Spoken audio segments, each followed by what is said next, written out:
दिल्लीचे मुख्यमंत्री अरविंद केजरीवाल यांना 10 मे रोजी सर्वोच्च न्यायालयाने अंतरिम जामीन दिला आहे।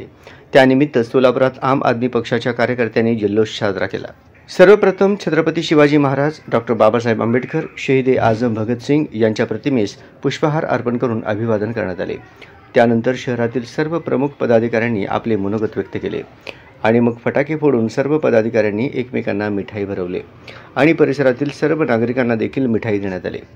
अरविंद केजरीवाल यांना 21 मार्च रोजी सक्त वसुली संचालनालयाने अटक केली होती।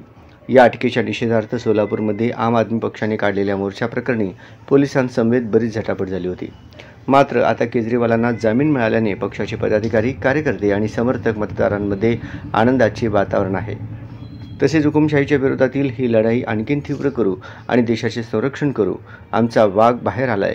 आता जनता या तानाशाही प्रवृत्तीचा बदला मतदानातून घेईल, असे मत आप सोलापूर शहर उपाध्यक्ष श्रीकांत वाघमारे यांनी मांडले। यावेळी शहर उपाध्यक्ष श्रीकांत वाघमारे, युवाध्यक्ष निलेश संगीपाग, शहर महासचिव मल्लिकार्जुन पिलगेरी, संघटक जुबेर हिरापुरे, जिल्हा उपाध्यक्ष प्राजक्त तांदणे, कोषाध्यक्ष सुचित्रा वाघमारे, युवा उपाध्यक्ष आकाश गायकवाड, संघटक महमूद गब्बुरे, संघटक आनंद जाधव, संघटक विनायक पवार, श्रमिक संघटन अशोक होटकर, मीडिया संयोजक अनिल वाले, पालक युनियन रॉबर्ट गौडर, मदनी चाचा, विद्यार्थी आघाडी जिहान बागवान यांच्यासह इतर पदाधिकारी, कार्यकर्ते, समर्थक मोठ्या संख्येने उपस्थित होते।